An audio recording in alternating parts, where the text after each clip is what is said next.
Hi, I'm Elise and welcome to Witch Way. Today's witch lore review is Witch Hunt. Released in 2021, Witch Hunt was directed by Elle Callahan and stars Elizabeth Mitchell as Martha Good, Gideon Adlon as Claire Good, Abigail Cowan as Fiona, Echo Campbell as Shay, and Christian Camargo as Detective Hawthorne. Witch Hunt is set in the modern United States, but in this reality, witches are very real and witchcraft is very illegal. The Good family shelter witches until they can be smuggled across the Mexican border to safety. Claire Good slowly overcomes her own prejudice and befriends the witch Fiona and her sister Shay, whose stay has been prolonged at the Good residence, thanks to witch hunter Detective Hawthorne. But Claire soon realizes she too will become hunted. This was an interesting film, a nice modern take on the witch hunts, but it did leave me with some questions. In this alternate reality, Witch Hunt thrusts the historic witch hunts into the modern era, and they've even made their way into the Constitution. Amendment 11 reads, "No person may practice witchcraft in the United States of America." Of course, in our reality, no such amendment exists, though in colonial times there were laws against witchcraft based on the English Witchcraft Act of 1604, and in 1692, because of the Salem witch trials, the Massachusetts court passed an act against conjuration, witchcraft, and dealing with evil and wicked spirits, after which spectral evidence was no longer admissible, though this is after many had already been executed, including Sarah Good, perhaps inspiring the last name of our Good family. One of the judges during the Salem witch trials was John Hathorne, perhaps inspiring our Detective Hawthorne, who is a part of the Bureau of Witchcraft Investigations.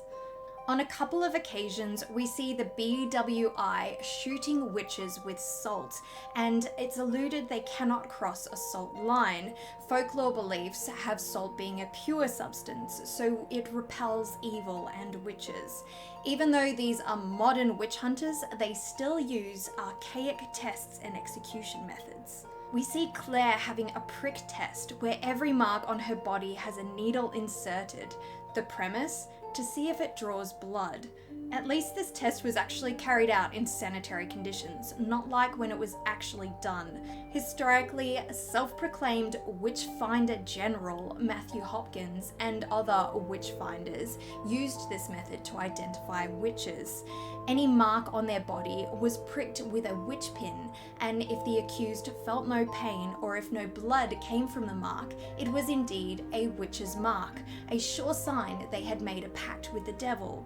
At least these witch hunters want to be doubly sure, so next up is the swim test. Accused witches were indeed bound, tied to a rope, and thrown into the water. If they floated, they were a witch. If they sank, they were innocent. At least in modern times, they have the assistance of a breathing apparatus. Others weren't so lucky, and if not pulled out in time, accidental drowning could occur.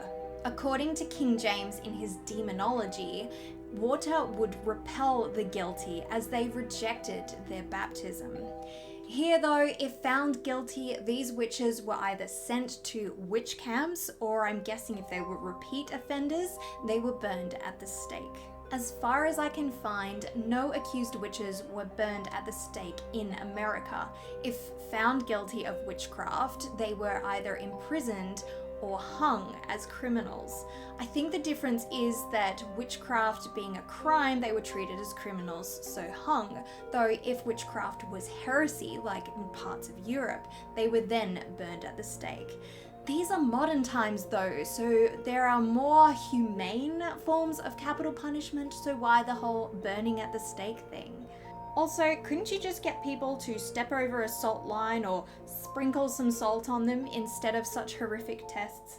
Many of the witches in this film are redheads, and there seems to be a prejudice against redheads in general because of this.